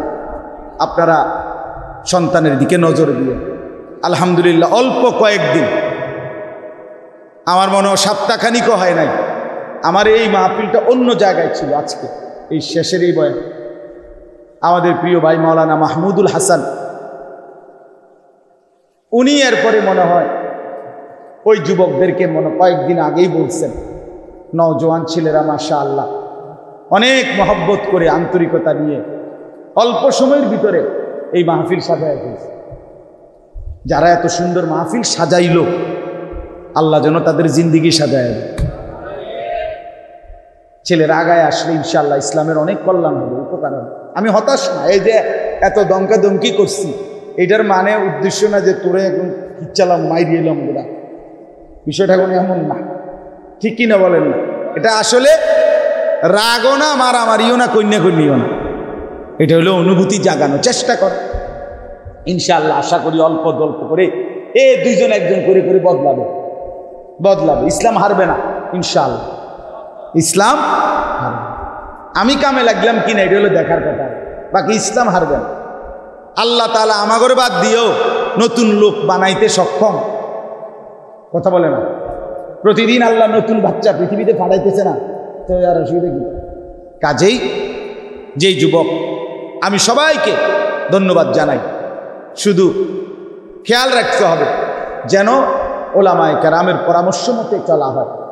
মসজিদের ইমাম সাহেব, ওলামায়ে কেরাম, তাদের সাথেই চলার চেষ্টা করবেন।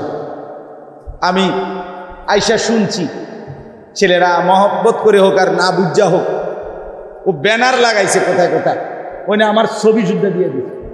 আমি কাছে আমার এই 20 বছরের মেহনত শেষ।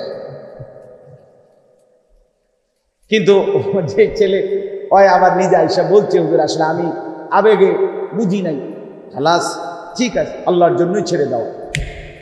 কিন্তু এটা মনে রাখতে হবে, শুধু শুধু এই ছবি, শুধু শুধু এই মোবাইল, শুধু শুধু এই ক্যামেরায় ছবি তোলার এই প্রবণতার কোনো অর্থ নাই। 1 লক্ষ হুজুরের সাথে যদি আমাদের কারো একজনের, মনে করেন 1 লাখ হুজুরের লগে একটা ছবি আছে মোবাইলের মধ্যে জমা, এতে করে কবরের আযাব মাফ হয়ে যাবে তো ইনশাআল্লাহ। হাসরের ময়দানে ফেরেশতার কাছে মোবাইলটা জমা দিলে সারবো তো আর লাভ কি? তাইলে আর লাভ। হুজুরদের সাথে সম্পর্ক হইলো আখিরাতের সম্পর্ক, ঠিক কিনা বলেন? আমরা কোনো রাজনৈতিক নেতাও না, আমরা কোনো এলাকার কিছু না, আমরা আখিরাতের ফেরিওয়ালা, তাইলে আখিরাতের সম্পর্ক। সর্বশেষ কথা হলো, এক্ষুনি আমি দোয়া করব। অনেক ছেলে বসছো ভাই, আমার একটা অনুরোধ, আমরা মুসলমান, আমাদের আত্মমর্যাদা আছে, আমরা শুধু খাবারের জন্য বেঁচে নাই, আমরা বাঁচার খাবারের জন্য বেঁচে আছি না, আল্লাহর ইবাদতের জন্য। অতএব ছেলেরা কষ্ট করে সামান্য একটু মেহমানদারির ব্যবস্থা করছে, একটু কিছু খাওয়াইবে। এখন এই খানাটুকু গ্রহণ করতে গিয়া এই চিৎকার চেঁচামেচি, হই হুল্লুর, হাঙ্গামা, এটা একেবারে রীতিমতো অভদ্রতা। এই মানুষটা একেবারে বেশি অভদ্র, যে সামান্য কদ্দুর খিচুড়ি লেগেতে এইভাবে চিৎকারে, তো তার একেবারে নিম্ন রুচির মানুষ। এটা মনে রাখতে হবে, একবারে নিকৃষ্ট মাইন্ডের লোক। কারণ মানুষ বুঝি এই খিচুড়ি কদ্দুরে লেগে এভাবে চিৎকারে। এই জন্য দয়া করে ছেলেরা, আপনারা সবাই যদি, ছেলেরা তোমরাও, বিশেষ করে এলাকার ছেলে যারা, তোমরা দূরের ছেলে অথবা দূরের বাবা, মুরব্বী, ওনাদেরকে সহযোগিতা করো। পাইলে পরে খাইও, থাকলে না খাইলে না খাইবা, অসুবিধা কি, ঘরে গিয়ে ভাত খাইয়ে নিবা। এই জন্য দয়া করে সবাই আন্তরিকভাবে চিৎকার চেঁচামেচি না করে আমরা প্রত্যেকে ইনশাআল্লাহ কোনো রকম অস্থির না হয়ে এটুকু খাবার গ্রহণ করব, ঠিক আছে ইনশাআল্লাহ? আমরা মানছি তো সবাই? এখন দেখবেন কিছু মেহমান ঢুকবে, কথা বুঝছেন? ওয়াজের মধ্যে 2 ধরনের লোক থাকে। এক দল হইল যারা ওয়াজ শুনে, সাথে কিছু থাকলে খায়ও, আর কিছু আছে শুধু মেহমান, বেশরম মেহমান, কথা বুঝছেন না? যে শুধু অপেক্ষায় থাকে, হ্যাঁ, কখন একটা জিলাপি দিবে, কখন 1 প্যাকেট বিরিয়ানি দিবে, কখন 1 থালা খিচুড়ি দিবে। এই মেহমান, তো আমরা ওই মেহমানদেরকেও সম্মান জানাইলাম, আপনারা তারপরেও তো আইছেন। আল্লাহ তাআলা এই মেহমানদেরকেও আরো শরম দান করেন, ভবিষ্যতে যেন শেষ দিকে মেহমান না হইয়া প্রথম দিকে কি হইতে পারে, মেহমান হইতে পারে। আল্লাহ তৌফিক দান করেন। সকলেই একবার সূরা ফাতিহা 3 বার কুল হুয়াল্লাহু আহাদ পড়ে।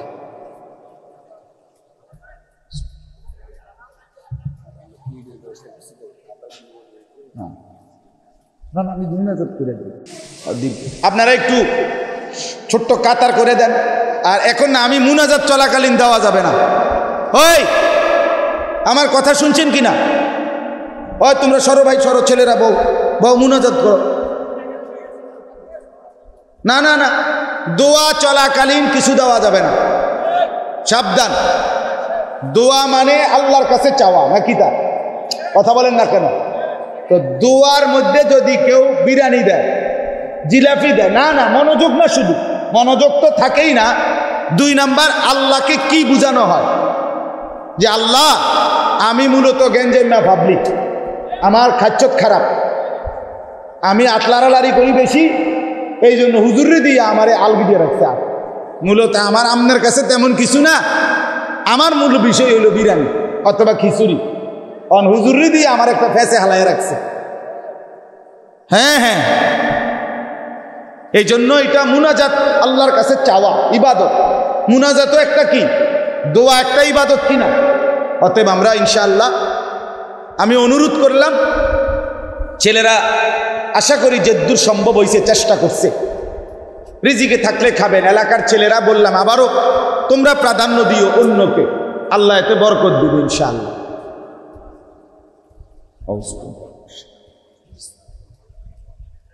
আলহামদুলিল্লাহ।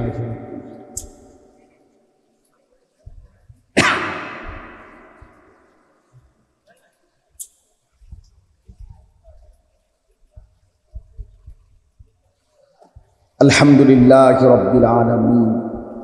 আল্লাহুম্মা আনতাস সালাম ওয়া মিনকাস সালাম, তাবারাকতা ইয়া যাল জালালি ওয়াল ইকরাম, ইয়া আরহামার রাহিমিন, ইয়া আরহামার রাহিমিন, ইয়া আরহামার রাহিমিন। রব্বানা যালামনা আনফুসানা ওয়া ইল্লাম তাগফির লানা ওয়া তারহামনা লানাকুনান্না মিনাল খাসিরিন।